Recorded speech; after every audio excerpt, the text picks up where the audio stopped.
Sabi nga ng iba, lahat ng bagay ay nagsisimula sa maliit. Ganun din daw pagdating sa larangan ng pagnenegosyo. Maliit na puhunan, malaki at matayog na pangarap. Yan ang sinasabing epektibong formula ng mga matatagumpay na negosyo dito sa Pilipinas. Kaya naman, sa programang ito, ating hihimayin ang mga mabisang business practices at ibabahagi ang mga inspiring nego-kwento ng ating mga kababayan para magsilbing inspirasyon sa marami na nangangarap ding umasenso sa mundo ng negosyo. Ako po si Mencio Macapagal at ito ang Negosyo PH, from idea to kita.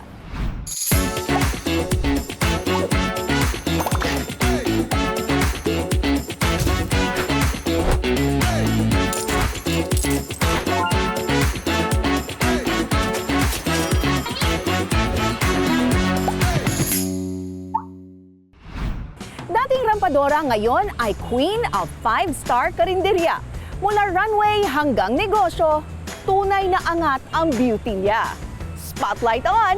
Eto na si Wilma Dasent, ang ating bida sa kita.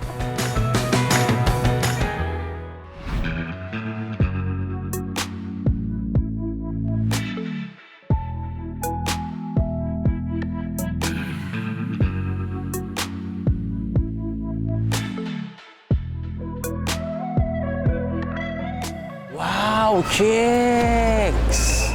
Of course! It's Chicks ni Ate! Tara! Halika na, kumain na tayo.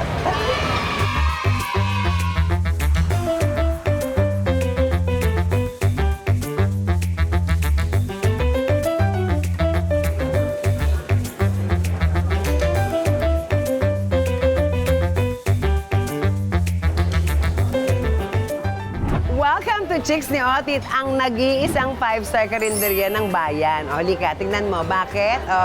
5-star because we serve quality food at a very affordable price. Si Otit means tito. Tapos ako yung ano niya, chicks. Now, we specialize chicken. Fried chicken, grilled chicken. So, sabi ko sa kanya, dapat pag nagtatayo ka ng brand, medyo catchy tsaka madaling matandaan. So, para even kids, meron kang brand recall. Kaya ginamit namin siyang Chicks ni Otit. Nakita mo yung mga interior ko? Tingnan mo yung interior. Yan, di ba? Sa akin, ano siya, ang ganda, lampshade, di ba? Sa bahay ni Lucy Torres, basurahan siya sa CR. Sa bahay naman ni Gretchen Barreto, nakita ko yan, lalagyanan nila ng paso. Eh, nagtitipid ako. Ginawa ko na lang siyang decor. Pag negosyo ka, dapat maabilidad ka. Then pag pinansin mo din, wala akong kisame kasi mahal magpakisame, kaya hinay-ceiling na lang namin siya. Open air. Kaya ko siya bukas kasi di ba karinderya, dapat yung mga karinderya, di ba, bukas sa lahat ng gustong kumain. So it's an open air, electric fan, para ka nagpunta sa bahay ng tita mo na masarap magluto, tapos kumain ka. Yun yung gusto naming team. It's a family restaurant.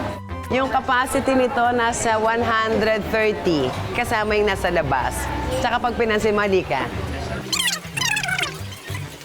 Ang mga kumakain sa akin, young corn. Mga bata pa sila. Yan, oh. Hi everyone, mga mommies, mga lolas. Sila ang favorite customer ko. 10 years ago, wala sa pangarap namin itong mag-asawa. And even our life now, hindi namin naisip. Basta ang gusto lang namin noon, magtrabaho, kumita ng extra kasi may 4 kaming anak. The end. Parang sabi ko nga, lahat yata nung nangyayari sa buhay ng isang tao talaga, nakalinya na yan. So kung paano mo siya haharapin, paano mo papagyamanin, paano mo gagawin, up to you pa din. Ang may idea talaga ng kainan, isang asawa ko. Kasi galing siyang barko eh. So siya talaga yun na para magtayo tayong kainan kahit tapsihan. Oh, sige, halika. Sabi ko, aba, you start small, pero dream big. Malay mo naman, maging ano tayo, #1 chain restaurant. Ganun pa ako. Siyempre, super support ka sa asawa mo. So, doon kami nag-start. And then ako din naman, na-realize ko na sayang naman yung pagiging artista ko pag hindi ako nagamit ng asawa ko. Ako na mag-endorse. Yan. Ang role nga ng isa't isa is, ako yung magpapapunta ng tao. Siya naman, ang cargo niya is, kailangan bumalik yung mga tao. We started siguro mga 300K kasi magpapagawa ka pa ng kusina, tables. Kaya yung mga mesa namin ganyan lang kasi nagbabudget ako. Dati yung unang branch namin, kami-kami lang nagtatanggal-tanggal para maging mesa siya at Celia. We start really small. Sabi ko, pag quality yung pagkain, affordable ng mga tao, babalik at babalik sila. In fairness naman, hindi kami binibitawan ng mga customers namin. Pag nagtatayo ka talaga ng negosyo, unang-una kailangan mo oras. Kailangan mo ng mahabang pasensya. Kailangan matatag ka din kasi anything could happen. So dapat handa ka doon, dapat matatag ka. Tsaka, kailangan may isip at puso. Hindi namin na-expect na tatangkilikin kami ng mga tao dito sa Tagaytay. So wala kaming ina-expect. Basta kami with good faith, in good heart, we will bring our food here, affordable, masarap, quality, and pag pinansin mo na siya, wala akong masyadong aircon kasi nga, nagtitipid ako sa kuryente. Sa bawat handaan o kahit anong okasyon man, hindi mawawala ang panghimagas. At speaking of dessert, Aniela's Leche Flan ang always present. Yan ang ating kwentong tampok sa Nego Bites.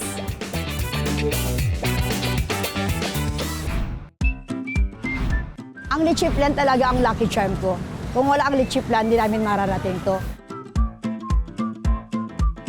Welcome po sa Aniela's Pasalubong Store. Ako po si Realisa Balahim, ang rina po ng leche flan ng Sampaloc, Maynila. Tara, itutur ko kayo sa aking munting tindahan at matitikman nyo ang masasarap ng mga paninda ng Aniela's. Let's go!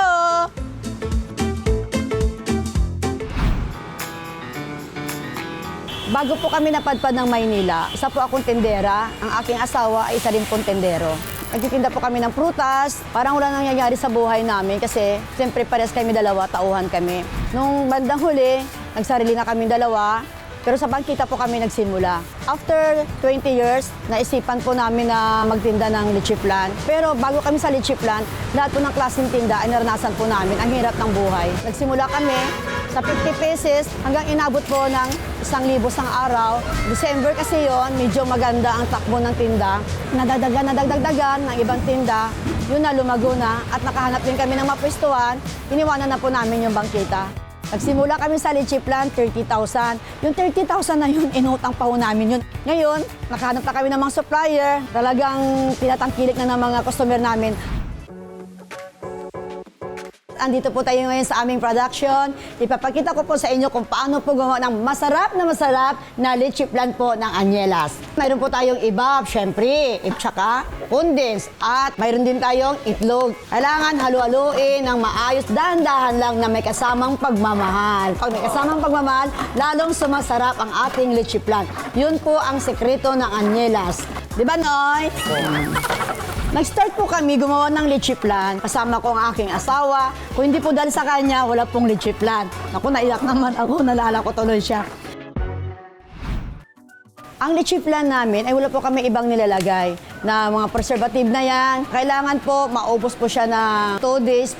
At kung hindi naman siya kayang ubusin, ilagay na lang po sa refrigerator. Inaabot po siya ng 1 week. Nahalo na lahat-lahat mga ingredients dito. Pagkatapos niyan, dadali na po natin dito para lalagay sa lanyera. Ito na po, nakalagay na po sa lanyera. Ready na po siya lulutuin. Ang pagluluto po ng leche flan, pag nailagay na po sa oven, ay 40 minutes po. Pero kailangan po, pag nailagay po sa oven, baliktarin po siya. Kasi kailangan ko sa baba, after 10 minutes, ilipat naman po sa taas. Kasi pag hindi mo siya ililipat, hindi po ganun kaganda ang kalabasan ng leche flan. Ayaw na ayaw ko sa lahat yung mga makalat. Yan sinasabi ko palagi sa mga gumagawa na palaging malinis ang paggawaan kasi tinitinda natin yan. Kaya ako, kahit mayroon po akong tauhan, hands-on pa rin talaga ako. Kasi hindi pwede iasa natin lahat sa tauhan natin ang mga gawain. Kailangan andyan pa rin tayo.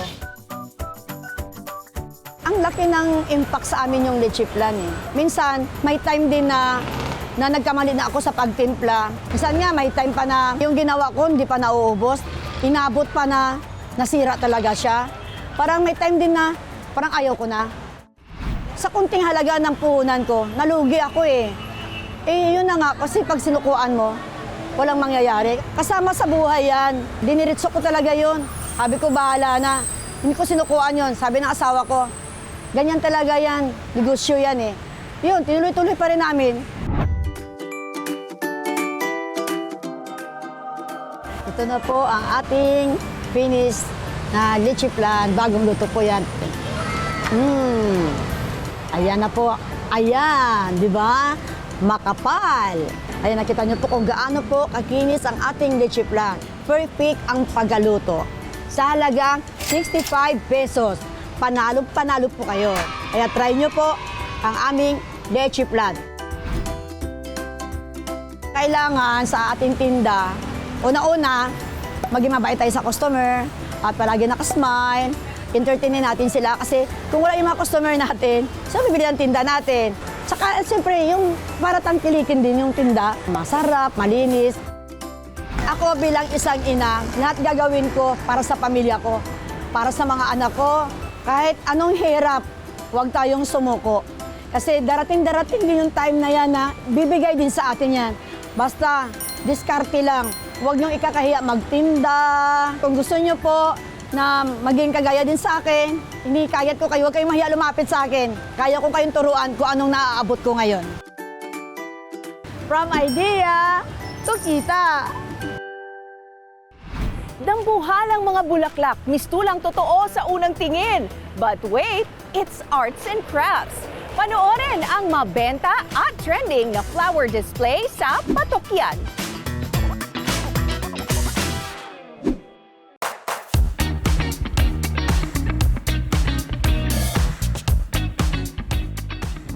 Akalain bang tunay yung mga naglalaki ang bulaklak na ito? Oops, teka lang. Peke lang yan. Gawa lang yan sa tela na inugis ng petal para maging dambuhalang bulaklak. Ako po si Jeneline Rivera Mongcal, owner ng JRM Arts and Crafts. So formerly po, nagtuturo po ako sa mga schools like private schools. Iba-ibang topic din po yung tinuturo ko like entrep, TLE, cooking. So more likely in skills in line din po. After that, napunta na po ako sa pagiging freelance artist. So it started year 2022 po, nung time na nagkasakit po yung mom ko. So I have to stay at home para maalagaan yung mom po namin, makatulong po sa pag-alaga sa kanya. So naisip ko po yung way na to is gumawa ng mga handmade products na pwedeng gawin lang sa bahay para at least kahit papano, we have income po to support yung aming finances. So my first na puhunan po talaga is 1,000 pesos lang. So within 1,000 pesos in a week, siguro ang pinakakaya ko po mag-earn is 10,000 to 15,000 pesos. So with that just, ganun kaliit na puhunan. Kasi po, ang pinaka mas mahabang time na ginugugol po kasi is the time that you spend in making each product. So doon po siya mas nagmamahal yung item. Welcome po sa aming workshop. Ito po ang aming production shop. Ngayon naman po, itutur po namin kayo sa step by step kung paano ginagawa ang process ng giant flowers. So una po, cutting po. After mailapat ang pattern, kailangan pong i-cut mismo directly sa tela para po makuha yung hulma na kailangan namin. Next naman po, dito po tayo sa pag-cut ng wire. Ang wire na ginagamit po namin is aluminum lang. So as you can see po, isa-isa din pong kinakat kada isa. Comes with different sizes, depende po sa pangangailangan namin based dun sa design. So after pong makat ang wire, ilalapat sa tela, sunod naman po yung pagdikit sa actual na tela. Ayan, so ang ginagamit po namin dito ay fabric glue. So waterproof din po, transparent, and easy to use. Ngayon naman po, papakita natin, syempre yung finished product po natin. Yung last step po natin is assembling the design. So sa isang araw po, nagdidepende po sa laki yung kung ilang piraso ang magagawa natin. Minsan po, 20 pieces, 30 pieces, 50 pieces, depende po sa size. For this size, we can make up to 10 pieces po in a span of 8 hours. Ngayon naman po, welcome to our showroom. So like this one po, ito po yung malaking flowers namin. So it's a off-white aluminum flower na 6 feet po ang taas. Ginagamit po yan sa mga weddings, sa mga birthdays. So iba-iba po yung pinagagamitan niya kasi easy to fold din siya. Ayan. So ito po yung commonly sa mga pinakamalalaki. And then meron din po tayo dito yung mga common sizes natin, which is yung mga parang mga tulips, mga daisies, so iba-ibang types of flowers din po. Ito po yung mga commonly na nabibili. na standing natin with stands. So nabibili po siya, kasama na yung stand, yung flower head, which is removable din po yung mga flower head niya. Yan, like this. So aside from these po, we have other products din po. Meron din po kaming backdrops na malalaki, mga giant petals. Meron po kaming mga customized interior decors and more po. So pwede po kayo mag-visit sa page namin para magpa-customize ng mga gusto ninyong products. So yung mga products naman po namin is very versatile. Pwede po siyang gamitin sa iba't ibang okasyon.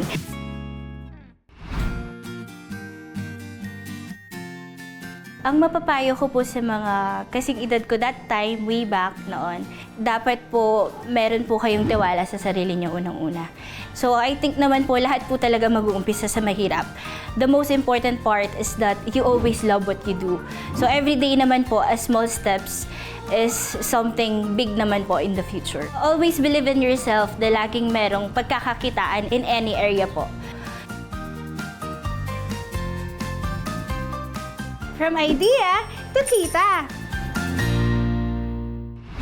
Bago tayo magtapos, balikan natin at tikman ang mga handa sa Chicks ni Otit. At alamin natin ang sikreto ng tagumpay ni Wilma Doesn't.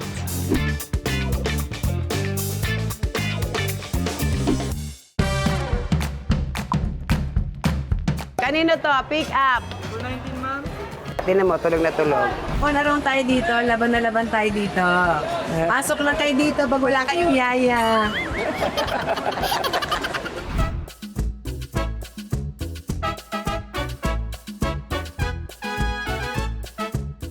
Kapag nakita mo yung tagline namin, we bring provinces closer to you.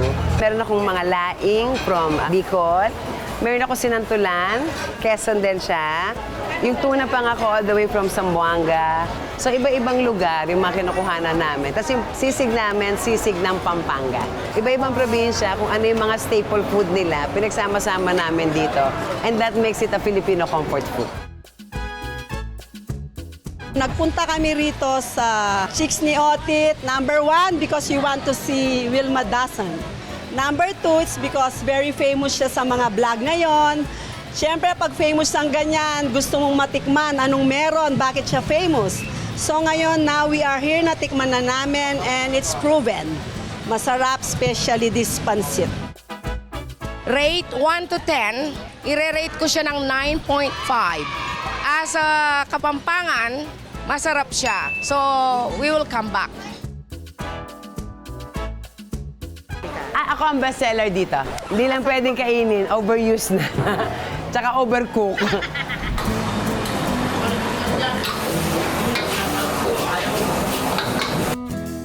Ayan, halika. Dito naman tayo sa kitchen. Dito tayo dadaan. So, ito yung aming grilled area. And then, ito yung aming long line ng mga boys ko na wala kaming konsumisyon, lalo na kay Wilven. Mababait yung mga yan. Ang babait. Dito tayo sa baka mag-init ang ulo. So dito, kompleto kami dito. We hired graduates, undergraduates, senior. Tapos matagal na sila sa akin. May mga ano rin ako dito. Marami sila. Sabi ko, may group chat ba kayo? Ba't parang dumadami kayo dito? So yun, we give opportunity for people na alam nating nahihirapan kumuha ng trabaho. But in fairness, meron silang loyalty. Pag nakita mo sa dining ko, puro mga mothers. Mga nanay sila, para at least we help each other. Yan. So para wala tayong, hindi tayo nagdi-discriminate masyado. Boys, love niyo ako? Yes, po! Sabi ko sa iyo, wala silang choice. Kung hindi, wala silang sweldo. Alam mo, ang lesson na tunan ko, you always humble yourself. Regardless of so many blessings, yung mga customer mo, gusto nilang nakikitang umaangat ka. Pero gusto rin nilang nakikita na hindi ka nagbabago. So regardless kung ano mangyari, we have to humble ourselves. I think yun din yung kailangan. At saka yung mga nagnenegosyo din, dapat magpapakita kayo. Dapat nilalagay nyo ng mukha yung negosyo nyo. Kahit hindi kayo artista, kung ikaw ang may-ari, lagyan mo ng mukha yan para makilala ka nila. Yung business naman kasi, it's not only kasi gusto mong yumaman. So dapat kasi talaga pag magnenegosyo ka, sana may purpose ka rin. Kaya namin siya gustong pagyamanin kasi nakikita namin na marami kami natutulungan. mga empleyado namin, mga pamilya nila, in a way nakakatulong kami. So gusto namin ganun. Kaya kami gusto pa namin magtayo kasi gusto naman namin ibang lugar, ibang grupo naman din yung matulungan. Kung nag-uumpisa ka pa lang ng negosyo, huwag kang umasa na yung mga kamag-anak mo, yung mga kaibigan mo, ang supporter mo. Huwag din sumama ang loob mo. Huwag kang matakot. Diretso ka lang. Kung ano yung nakikita mo, kung anong vision mo dyan, ikaw lang ang nakakakita niyan, ipaglaban mo yan, trabahuhin mo yan. At mangyayari yan kasi yan ang laman ng puso. Ay sinasabi ko sa inyo, baka kayo na lang ang hindi nakakatikim, lahat na ng senior citizen sa buong Pilipinas na tikman na to. Halika na sa nag-iisang 5-star karinderya ng bayan, ang Chicks ni Otit. Meron po kami sa General Trias City, Cavite. At meron din po kami dito sa May Mahogany Avenue, Tagaytay City, Cavite. From idea to kita! Samut-saring inspiring na nego-kwento ang hatid namin sa inyo dito sa aming programa. Pero marami pa kaming kakausapin ng mga negosyante at matututunan na business tips sa kanila sa mga susunod na episodes. Kaya stay tuned! Ako po si Menchu Macapagal at ito ang Negosyo PH, from idea to kita.